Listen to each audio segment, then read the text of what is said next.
It's the Poojie Podcast, proudly sponsored by Cimarron Golf Club.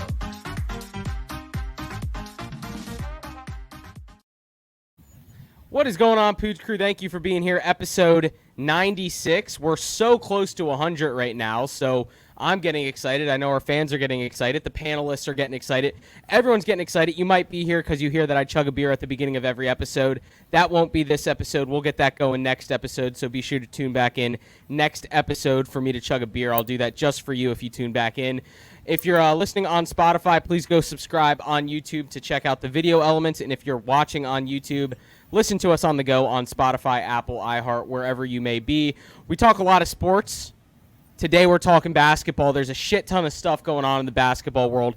I'm actually hyped for basketball for like the first time in a long time. And I got two guys here that are always hyped about basketball. So I'm excited to bring them on. Zach and Richie, thanks for being here. Great to have you guys on.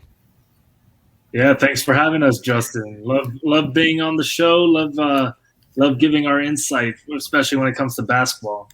Yeah, it's been a while since I've been on here. Excited to talk a little bit, especially with everything going on right now. So I'm relying on you guys because, as everyone knows, my basketball knowledge pretty much stops at LeBron James being the GOAT, and some people would argue that. So I'm glad that you guys are here to at least take me through what has happened in the NBA playoffs. I mean, it's been absolutely insane. There was a stat that came out, I think, maybe 2 weeks ago, that at that point in the playoffs, there was 8 teams left, and like the most recent team to have won a championship was, I think, like the Sixers or the Bucks in like 1983 or something like that. So we are like in unprecedented waters. Like David Stern would have never allowed this to happen. This is uncharted territories for the NBA. I don't even think they know how to market this because they're like, who are these teams? They didn't even know they were in the NBA until right now with these 4 teams remaining. Yeah, no, for sure. I think these 4 teams right now, none of them, I think, have won a finals since the NBA-ABA merger. I'm not sure how long ago that was. I'm assuming like the 60s or 70s. But, yeah, no, it's going to be interesting because there's 4 teams you're not used to seeing here. Phoenix hasn't been in this position since like the 2000s with Steve Nash and Amari Stoudemire. The Clippers have never been to the conference finals. We got Atlanta, who hasn't been there, they haven't been there since 2015. But I mean, they got swept that year against LeBron and the Cavs, and then finally the Bucks, who they were there recently, but it seems like maybe this is their year, so it's definitely exciting. Yeah, I mean, you look at it on paper, right? And the Bucks are definitely the most, I guess. Well, the Clippers are probably, they have the best brand name left because they have the LA tied to them. But the Bucks, obviously, I would say probably have the biggest overall league superstar remaining with Giannis, who's won like 2 MVPs. But you look at these other teams, like Trae Young's an up-and-coming superstar. Devin Booker is kind of right there in the same lane as Trae Young, if not a little bit ahead of him already. And then you also have, well, obviously the Clippers have Paul George and Kawhi Leonard, and they have superstars that haven't really been able to get the job done, except Kawhi, obviously, in Toronto when he was there, and he kind of soloed his way to the championship, which was kind of epic. Richie, what are your thoughts right now? What's going on with these playoffs? So like you guys said, it's a little bit different with everything going on right now. To Zach's point, I feel like for the title contender, health is going to be the number one thing, honestly. I mean, right now I feel like the healthiest team is Atlanta. Not giving it an excuse or anything like that because they kicked my Knicks' team's ass, which still fuck Trae Young. But regardless of that, with them, they got an upcoming superstar like Trae, obviously. But then they have shooters all around. They have Bogdanovic. They have Herter, who no one heard about till he averaged, 15, 16 points. Trae Young shot, 4 for 100 for that game, and they still won 2 as well. And then they have one of the best offensive rebounders in Capella too. So that matchup's going to be interesting, especially to the fact that they're versing another team that one of their best players can't shoot. So obviously a little bit better shooter, Ben Simmons, which we'll jump into a little bit because I'm sure we could talk 15, 20 minutes on him alone.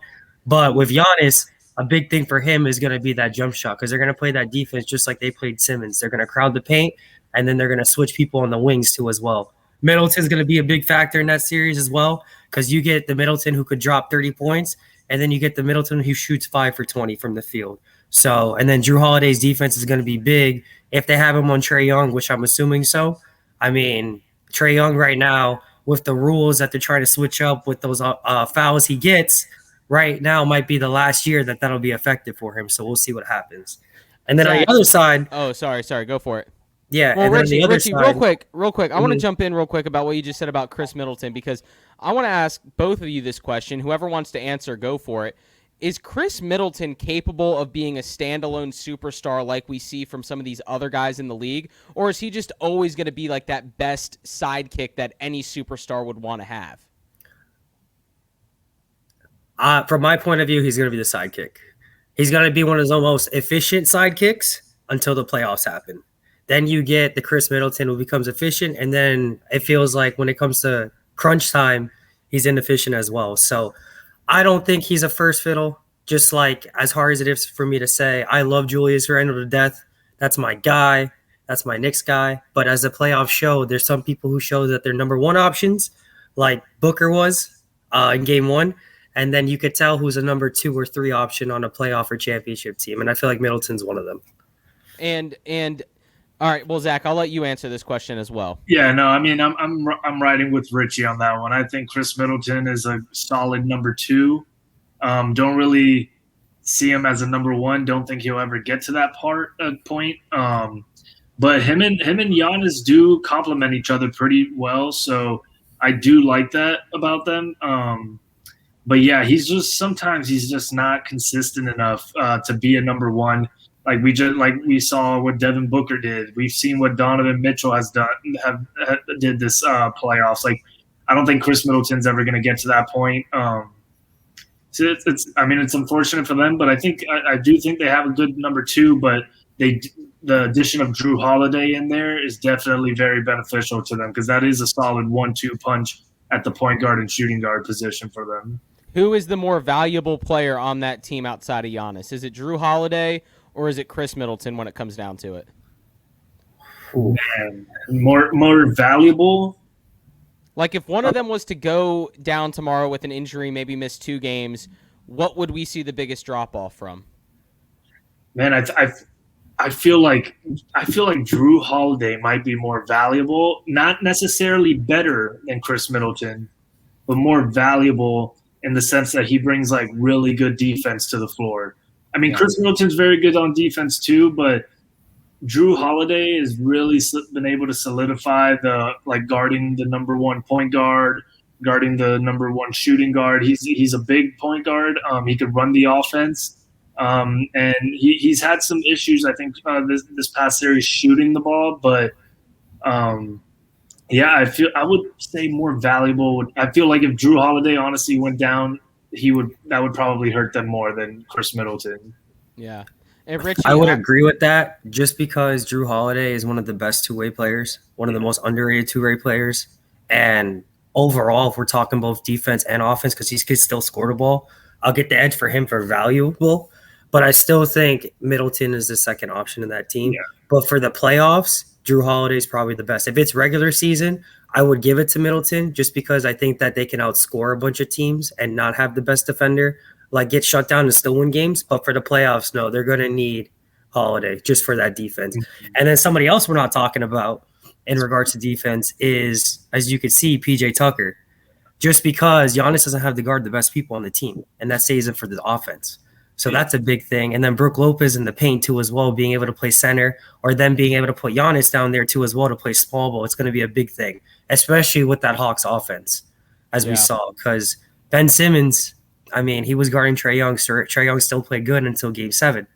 But now you're going to have Drew Holiday, and Giannis can guard somebody. PJ Tucker can guard, I don't know, one of the shooters, or who's, aside from Capella, who's their power forward? John Collins. Yeah, Collins. He's going to be on him, which is going to be a good matchup. Yeah, I think Milwaukee really matches up pretty well against Atlanta. I mean, I think you could throw Drew Holiday on Trae Young, and what's going to have to happen is the Atlanta offense is all pick and roll.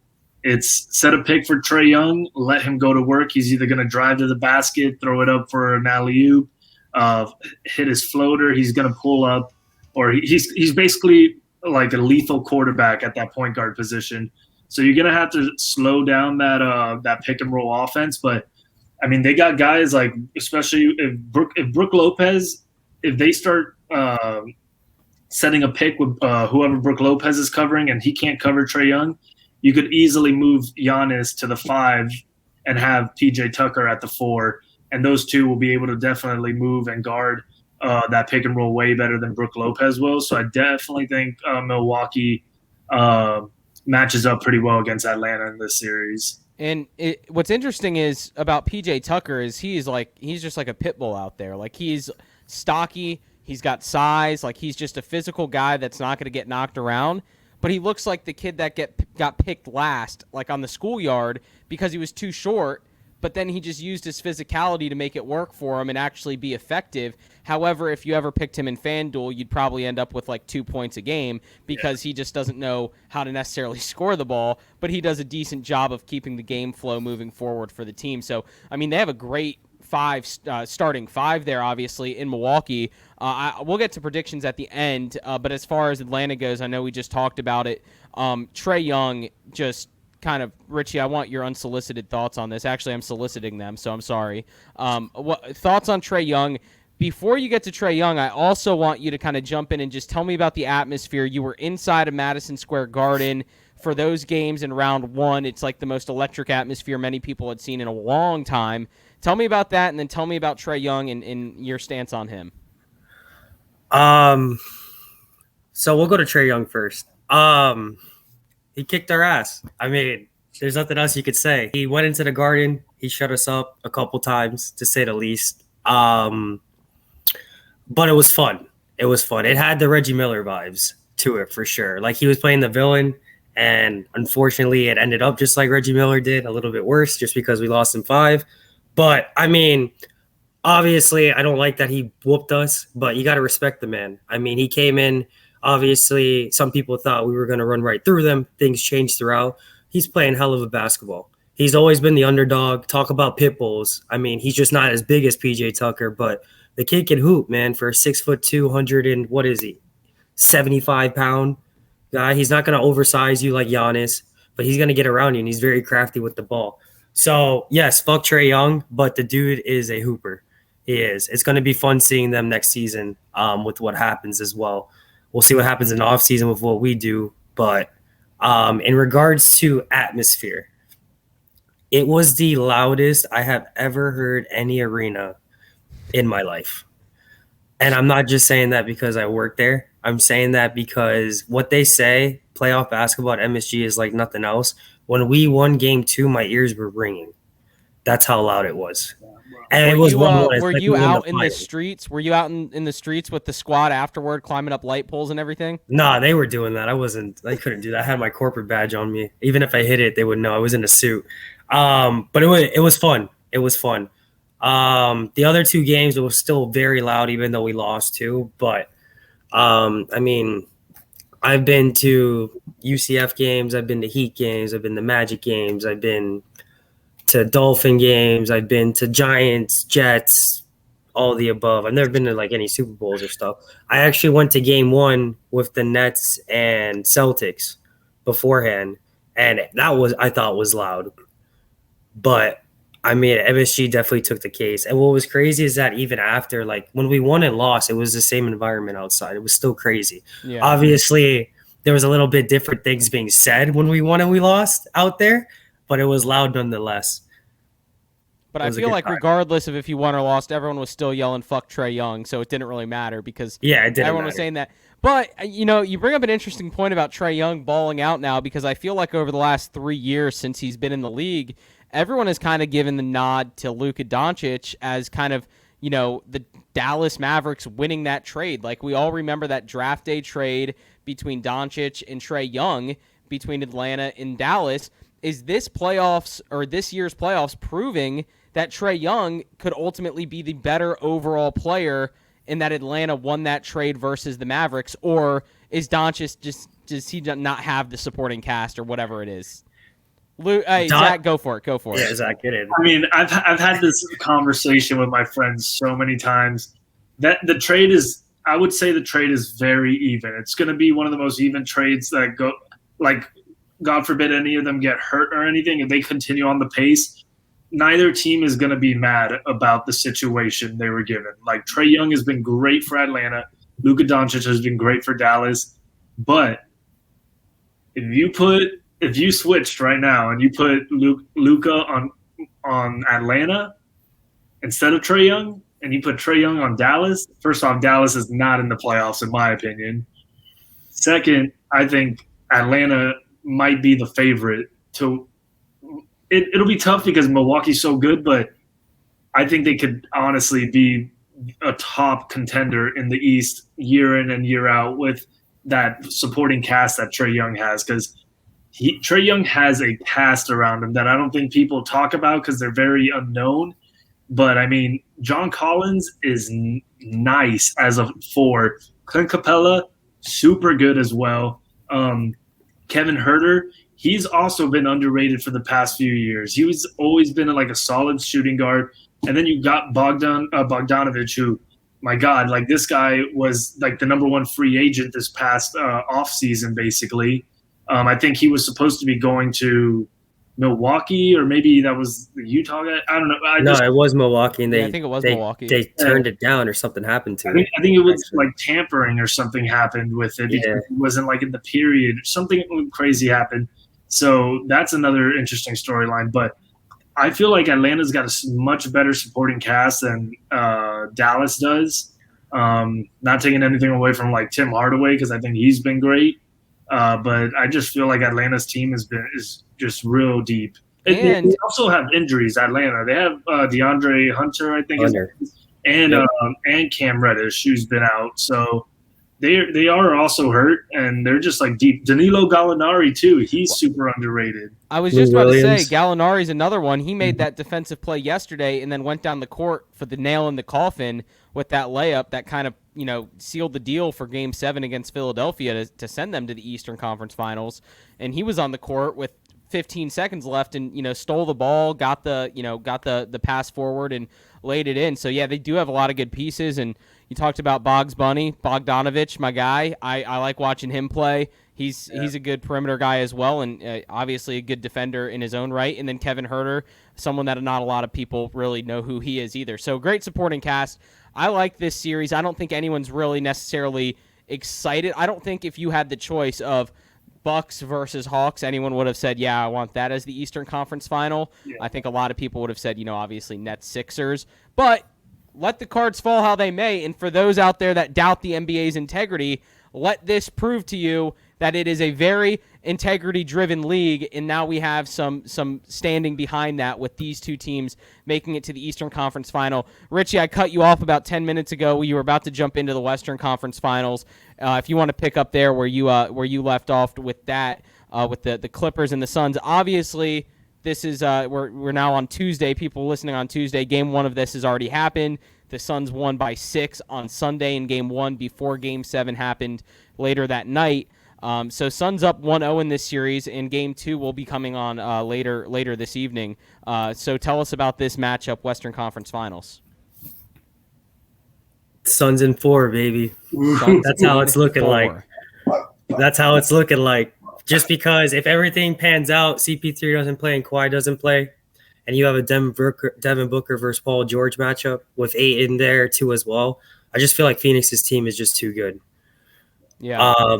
Now, I mean, we're likely going to get Chris Paul, if Kawhi Leonard didn't tear his ACL or hasn't torn it or anything. We still don't know what's going on with him. I know he's trying to get back as soon as possible, but as of now, even if they get Chris Paul back and Kawhi Leonard back, I still think the Suns are gonna go to the finals. I might not be 4 if Kawhi comes back, but if Kawhi doesn't play, I think it's Suns in 4. I don't know if we're saving that for the next matchup, but I just think Phoenix is too hot, and they have. Well, before KD got eliminated, I feel like Devin Booker right now is the best player in basketball, playing right now. I do. I know that's not saying much because no one's playing right now technically, but I'm taking Devin Booker over Giannis right now. Zach, what do you say to that? Final 4 teams, is Devin Booker the best player in the playoffs right now? I mean, yeah. I mean, I can't really argue with that. I mean, the guy just dropped like a 40-point triple-double yesterday, so it's so hard to argue against that. What I would say, though, is if you had – Right now, yes, because he's absolutely on fire. But like if we were starting a whole season, and I had the first pick overall, and these 4 teams were there, I'd probably go Giannis just because I want I want him there. I know he doesn't shoot, but the dude is just a freak. He's like he's going to be the biggest mismatch in the rest of the playoffs. Like nobody out there has somebody that could guard him one-on-one. Yeah. So, The only thing is like, that you can go. I was going to say maybe Marcus Morris from the Clippers and maybe PJ Tucker, but he's on his team, so he's kind of screwed there. The only thing is that with Giannis, I don't like the Ben Simmons comparison, but it's kind of needed just because I feel like in today's game, especially to win it all, your best player has to be able to shoot, or your second best player has to be able to shoot. That's how I feel, because you foul Giannis, he's going to miss a couple free throws. That could be the difference between a win and loss. He's going to shoot threes, depending if he makes it or not. That could be the difference between a win and loss. So, yeah, he's unguardable, but, I mean, at the end of the day, if you can't hit your free throws and you can't shoot, I don't feel like you're technically going to win the next 2 series. Now, I do think that the team around him complements it. I really do, because they got shooters all around, which is good for him. Yeah. But, like to your point, right now, just Devin Booker's the best player in the world right now. Playing. Yeah, If we're starting from scratch, if it's a regular season on everyone here, I'll probably take a Giannis too. But the team around him makes him so much better. Yeah. He beat you by himself right now. He's so good. For sure. Like that's a very like if you gave me Devin Booker right now, obviously I'm not going to be mad at all because the dude is just on fire. The fact that he had a triple-double, his first ever triple-double at that, like the first game Chris Paul's not there, like that's just amazing. In the Western Conference Finals, first game, most of his teammates have never even been there except for like Jay Crowder. So honestly, that team is just surprising the hell out of me. But yeah, no, like Devin Booker would be a solid pick. He'd probably right now, playing the best. You could even argue that Trae Young is second, or Paul George. Like you could even argue Giannis is right now playing like the 4th best player in basketball within these teams. If you consider the way Paul George has been playing, because Paul George had like 37 again in game 1. He has like nobody helping him out on that team, I feel like. So well, I'm looking at the stat line from game 1, and something interesting that stands out to me is we talked about Atlanta's depth. Well, you look at the Suns' depth, and you might not know a lot of the names, but their bench guys had Torrey Craig plus 18, Cameron Johnson plus 14, Dario Saric plus 9 coming off the bench, and Rajon Rondo for the Clippers minus 14, DeMarcus Cousins minus 11.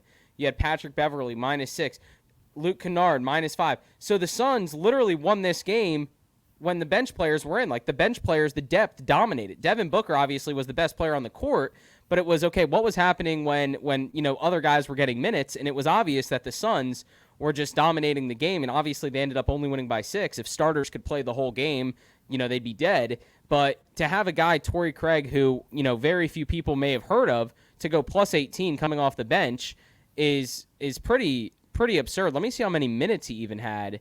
If it shows me that 14 minutes and he was plus 18, like that's absurd efficiency based on the amount of time he's playing. So, I mean, if the Suns are getting that production from Devin Booker, and obviously if they get Chris Paul back and the bench is still playing as good as they are, I mean, this team looks extremely unstoppable, and I'm not mad about that at all. I just think it's insane how good they are and how unexpected this maybe was. Yeah, I mean, honestly, I'd like to jump back in. Like, I was watching that game yesterday.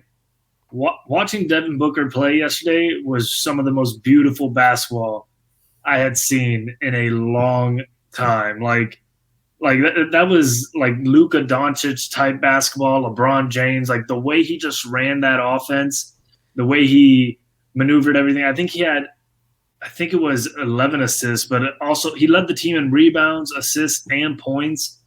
He was just on fire. He had like a little streak of like making 6 buckets in a row that like and the nice little mid-range buckets too, like shots that you don't really see that much anymore. The dude, it was just some beautiful basketball really to watch yesterday from him. It was fun to watch. Real quick, last two things I want to talk about: Bucks versus Nets, Game 7. Obviously, one of the better games of the playoffs. I think a lot of people kind of maybe wanted to see the Nets move forward. Was Kyrie healthy enough to play? Like, could he have played and maybe helped this team out? Like, what is going on with that situation? Why did Kyrie not play? His ankle was pretty messed up. His ankle made a 90-degree angle. He couldn't have gone in and just walked and been better than some of the other people they had? No, he left in a walking boot, I think, throughout. But to your point, if Kyrie plays, and then James Harden with one leg and Kyrie there, I think they're winning it all. Well, I think that's the important thing to note is if there's no injuries in the NBA, I think it's very likely we would have seen the Lakers and the Nets in this anyway, which is what we talk about all the time is, all right, the best teams are likely going to advance. Now, injuries come into play. Every team in the playoffs, all the superstars have had injuries. It's been crazy to see, you're turning on the TV, you don't know if the best players are even going to be on the court. Why are the superstars getting injured? No one else is getting injured. We have role players out there healthy as all get out. And then was it jumping into the season too quickly? Is it, coming off the bubble and then jumping into this? Like, just load management? What's going on? Maybe this will actually flip the script on load management moving forward, and people will understand, okay, these guys do need some rest during the regular season. Yeah, man, it's tough. Like, I don't know. I know LeBron was arguing that it was too soon to restart. And I could see like somebody in his like perspective, but like Kyrie's thing it wasn't because he started too soon. He landed on somebody's ankle. That's a basketball injury. Yeah. And that was an injury that the way he landed, that he's definitely going to be out. Like I was saying when it happened, like I don't think he was going to be able to play the rest of this playoffs. Like even if they made it to the finals, like he's probably out at least a month. Like it was an injury like that, because I know they have they're like physical PT and athletic trainers than me, but when I've sprained my ankles in basketball landing on somebody's foot like that, and I'm out for like a month and a half, obviously like he's definitely could probably recover way faster than me, but I still would have said that it would take a minute. The James Harden one is like, it was his hamstring, and he probably came back too soon, but he also showed up in the season not in the best shape because he was with Houston. So does that have a factor? Anthony Davis is always hurt. Like Anthony Davis, you can't tell me that it was just because they started playing so soon. Like he's always hurt.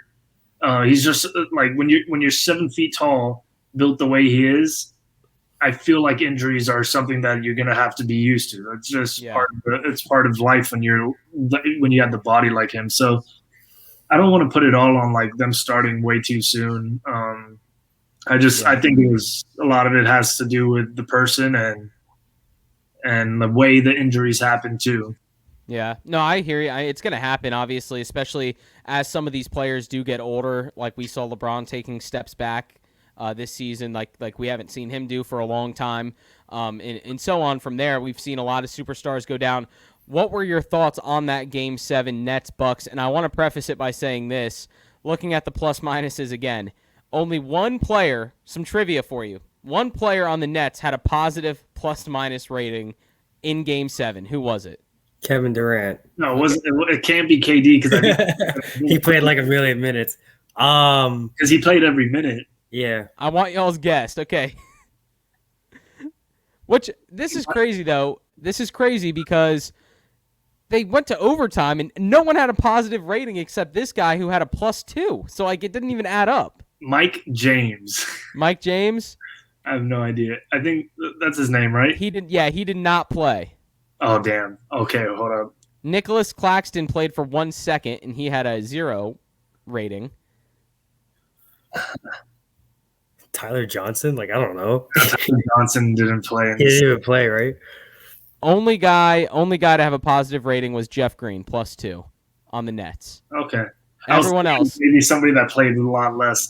Damn, I bet they really regret taking him out for whatever time he was out. Kevin Durant -4, Joe Harris -1, Blake Griffin -4, Bruce Brown -7, James Harden -4, and so on. Now, on the flip side, a game that went to overtime, none of this makes sense to me, so I don't know how plus minus, I know how it's equated, but it actually doesn't add up until I need to look more into it.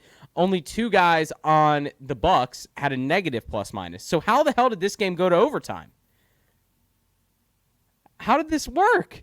Only 2 guys on the Bucks had a negative. Can we guess those? The plus minus stat in basketball is not like, a lot of people think that's like the best stat to look at. It really is not like that great because of things like this. Like, there's so many factors and stuff, and I just look at like efficiency, really. Like, what did you give me when you were on the court? Like, Kevin Durant, what were you shooting percentage and everything? Yeah. All I know is that if KD has a smaller foot size, they're in the conference finals. One shoe size is what kept the Nets out. That's pretty crazy. And then it was so funny watching that same exact shot in overtime just fail drastically, just ugly. Bro, you know when he shot that and it was a complete air ball, he was gassed. Like, that was all like gassed shot. He was like, "Man, I did this 5 minutes ago. I can do it again." That's the most minutes he played since like he was on OKC or something. 53 minutes, which is every single minute, every single second of the game.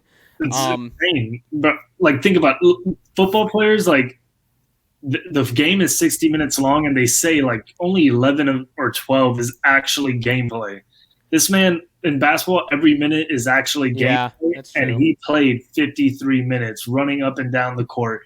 That's insane. And coming off an Achilles injury, I know it's been a while, but like, that's insane. And after combining for 218 points during the 4 quarters, the regulation, 218 points, they scored 7 points in overtime. 7 points in 5 minutes in overtime, which I think, again, goes back to how gassed these guys were.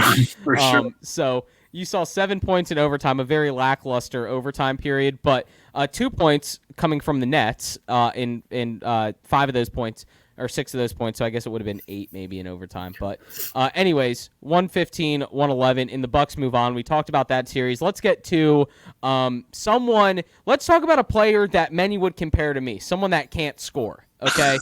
So Ben Simmons might be the most overhyped player in the history of the NBA, and I don't even think I'm exaggerating, but for a guy that sat out a year in college due to injury to then still get drafted where he got drafted, to be the quintessential piece that you're building your franchise around with a center who can barely handle the ball at given points of the game, you're telling me that that's the best option you have to be the 1 seed in the East is Ben Simmons, who did not attempt a field goal in the last 4 games of the semifinals in the Eastern Conference. Not 1 field goal was attempted by Ben Simmons. What's going on with Ben Simmons? Is he just a namesake? What is he good? Is he bad? Does anyone have the answers to Ben Simmons? It's mental. It's mental. It's all in his head, man. It is. The dude. All right. So with Ben Simmons, he's never been able to shoot, but the reason we talk about him is because he does everything, right? But in the playoffs, you have to be able to shoot, and you can't be scared. You can't. I feel like for that, because he got scared and he's scared to shoot, he's scared to miss free throws. He's scared of the big moment. Hopefully he works on his game, man, because at first it was like, yeah, Ben Simmons isn't good anymore. He sucks, yada, yada, yada. Now I'm feeling kind of bad for him. I'm not going to lie, because like you could see mentally he shot. He was scared to dunk. He was scared to shoot free throws. You saw it with his pass to – what's his defensive player, second team? What's his name? Thibault. And then Thibault misses a free throw. His teammates are calling him out. His coach doesn't even know if he's going to be there. Like, I'm not going to lie. I feel kind of bad for him. But at the end of the day, when you have the spotlight on you, you have to perform. You have to perform. If you're the second option on the team, you have to perform. Or at least the thing is that it felt like there was no – I felt like it affected his effort too, mentally, which sucked because he is a good player. He is. The dude couldn't shoot. You're averaging 18 plus. But when you're scared of the big moment, it ain't gonna work, and it's gonna get you traded.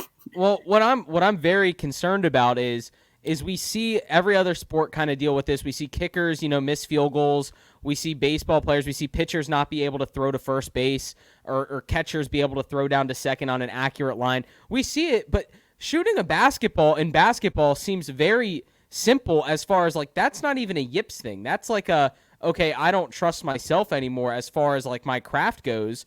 And obviously Philadelphia had the same issues with Markelle Fultz when he was in Philadelphia. He's now with Orlando and he's playing better. Like the Magic drastically fell off when he got injured.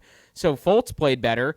You got to think like Ben Simmons, this is inexcusable as far as he can assist the ball, he can play good defense, so we'll give up on this other part of the game. It's like, no, like you said, in the playoffs, you got to be able to shoot, and it's inexcusable that he just doesn't even try.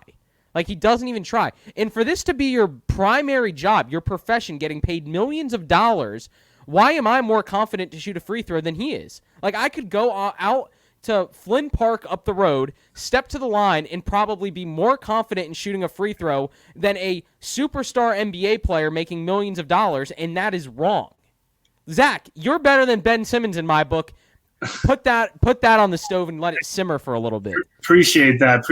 But I was gonna say with Ben Simmons, like, see, people compare him to Giannis, and I'm like, Giannis, I would like, at least Giannis is taking the shots. At least he's giving you 30 plus points a game. He's taking it to the hole. He's getting fouled. Like, yeah, maybe he shoots 40% from the free throw line, but I'll take 4 out of 10 over 0 out of 2 any day, because Ben Simmons last night played the way I would play when my younger brothers, my twin brothers, their coach needed somebody to step in during their practice. I would just dribble, be much taller than everybody, dribble to the basket, but then get everybody else involved. I was just dishing it off like I have a wide open shot, but no, I'm going to dish it off because this isn't for me. He seems like he's playing like that. Like I have no idea why he passed up that easy. It could have been a layup for him. It was, or just dunk it. You're 6'10". You had Trae Young coming at you. Like, you're going to slam right over. Trae Young, all he did was turn, and he thought he was going to dunk. He just tried to scare him, and it worked. I don't know what Ben Simmons is doing, to be honest. I think they got to get rid of him. They got to do something. Yeah. So earlier today, I was on Twitter, and I was like, man, let me look up my old tweets about Ben Simmons. And I'm not going to lie. I deleted a tweet that I put about Ben Simmons because it was, and guess who commented on it with me? It was Richie. Oh, God. And I'm going to find it right now, and I can't find it. But I was basically saying that Ben Simmons, it was like in 2017, that he's going to be one of the best players in the league. I agree. And we were saying, like, he's going to be like LeBron. And I agreed. I got to delete it too. Richie was saying, basically, like, if he gets a shot, he's going to be like LeBron. And I was like, yeah, dude, it's crazy where this guy has gone. In 2017, from us saying he is going to be the best player in basketball at one point, to now he's got it. I think that Philly has to trade him after last night's game. Yeah. So what is his value, though? Like, what do you trade him for? What can you get? Can you get a new head coach that can win in the playoffs? I think he's still valuable. That's a different topic. I'll jump in on that one. I think he's still valuable, in my opinion. I just think you got to – I just don't think he fits with Joel Embiid. Like, okay. I think that's his problem. And at this point, you gotta pick one of the two. And Joel Embiid just came runner-up in the MVP votes.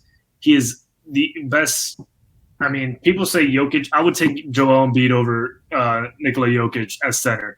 That's really? You would take Embiid over Jokic? I would. It's close.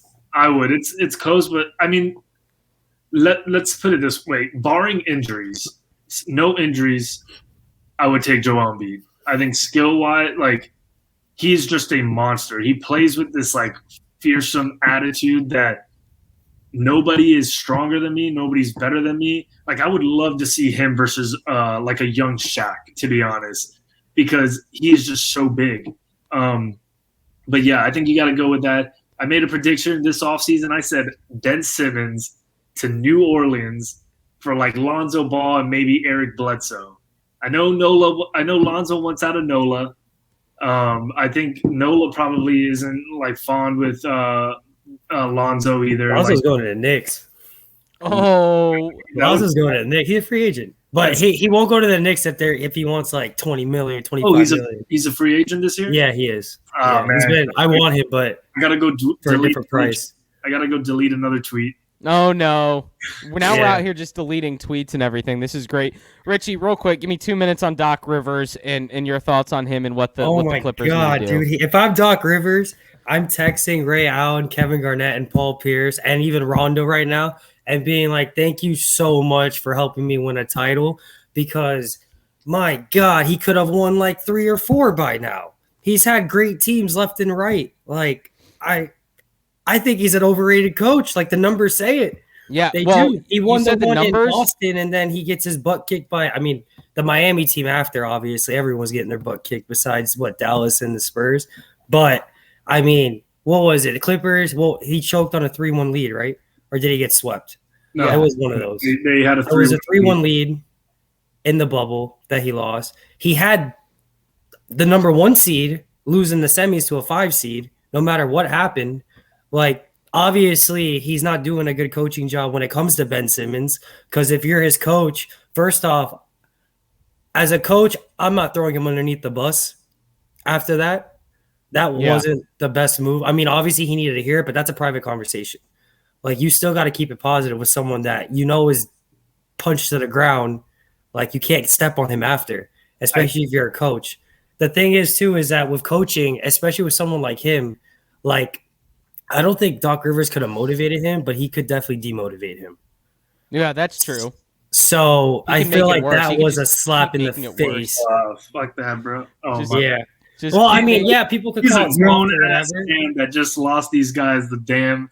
Yeah, but like if you're a coach, like you can't say that right after on live television. I think it's tough too because like you get asked these questions that you're not really prepared for, and sometimes I think you just say what's on the top of your head. It's like you have no time to even. It's not like politicians where they're like, "Yeah, we're gonna be picking." So here, Mr. President, this is the people we're picking from to ask you questions. These are the questions you should expect. So here were answers that we've prepared for you. Now, these are like, you just finished the whole damn game.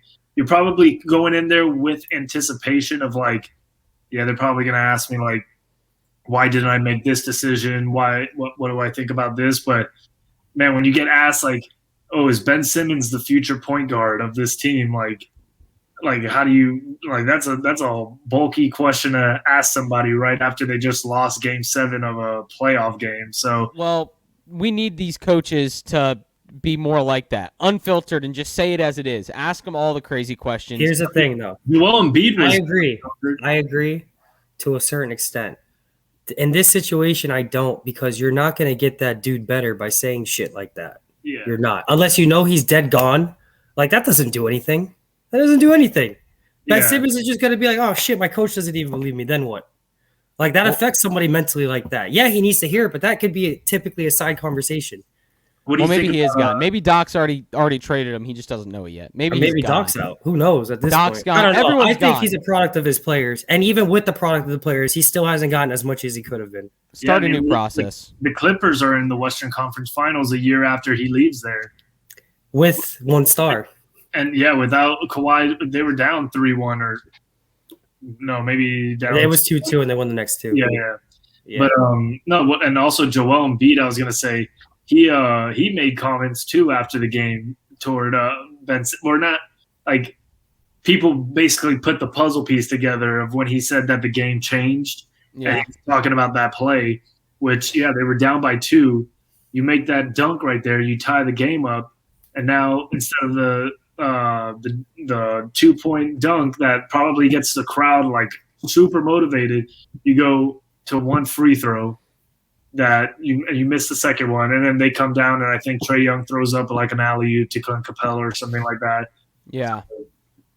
It's crazy. It's crazy the way that it's gone with that whole collapse of the Sixers, and then obviously the Nets not being there. So we have what is it, a 2 versus 5 and then a 3 versus 5 in these conference finals, I think it is. So 2 versus 4 with the Suns, Clippers, and a 3-5 with the Bucks, Hawks. Just quickly, prediction time with Bucks and let's see here. Let's do Suns Clippers prediction. Are we doing Suns in 4? And Kawhi doesn't come back, Suns in 4. Yeah, they're a tank. If right CP3 now, comes back and Kawhi doesn't, for sure. Zach, do you have Now, Suns? yeah, Man, I think so. I think Phoenix is too good. I've been rolling on that Suns is in 4 theme, but I think I'm gonna go Suns in. I think the Clippers are a team. They got a superstar. I don't think Kawhi Leonard's gonna come back. So I think Paul George is gonna have to do it, but I think they could steal one from the Suns. I think the game 1, like you saw, probably. I mean, there might be more out of Devin Booker, but God, if there's more out of that kid, that's going to be crazy. Also, like you were mentioning, the bench, when I was watching, they were just nailing shots left and right. I feel like there might be one game that they don't do that. So I'm gonna go Suns in 5, although I love the Suns in 4 theme, punches to the face. I'm rocking with the Suns all the way. Yeah, it's a fun theme to be behind. And then Bucks Hawks. What do we think about this? I feel like this could get interesting. You have superstar, with a nice supporting cast that people know, proven, obviously good experience, versus just the misfit toy. He looks like the Heat miser Trae Young, and he's got John Collins, and he's a little troll running around just killing everyone's hopes and dreams. What do we like in this series? I'll go Bucks in 6. Bucks in 6. All right, Zach, what do we got? Yeah, I was I was thinking Bucks in 6, but I think I'm gonna probably go Bucks in 5. All right, well, hey, just to make it different, I'm going Hawks in 7 just because it's fun to root for. I'm going Hawks in 7. Bucks are probably going to win in 5, but I'm putting on the record right now, Hawks in 7 just for fun, even though that would be an away game. But, hey, that doesn't seem to matter to Trae Young. But anyways, guys, appreciate you being here. Anything else from you guys before we head out for the evening? Kawhi Leonard to Miami this offseason. Kawhi Leonard to Miami. Richie, anything from you? Oh, man. Watch it. Let's see what happens with that New Orleans team down there. Boy. Oh, yeah. Blow it up. Zion. Zion to the Knicks, bro. Let's see what happens. No, not yet. But I think Brandon Ingram's on his way out. Not yet. That's farther down the line. Well, let's let Zions be Zions, and we'll take it off one more now. thing. In regards to the Trae Young and Luka thing, I made to chime on this real quick. I think that at the end of the day, the Hawks are going to win this just because I think Luka isn't going to be there the rest of his career. Oh, okay. Well, hey, I don't know, man, because Dirk stayed there like his whole career, and they have a thing about these foreign guys just chilling there for their whole career. Yeah, but Porzingis is going to be either – I don't know. I don't think he's going to be there. With everything that happened already, and he's young. Death, taxes, and the Dallas Mavericks having a superstar foreign white guy from Europe. So that's pretty much the lock of the century with Doncic there in Dallas. But we'll see. Honestly, nothing surprises me with the NBA. Superstars are all over the place. I can barely keep track of it any given year. But guys, again, thanks for being here. Appreciate it.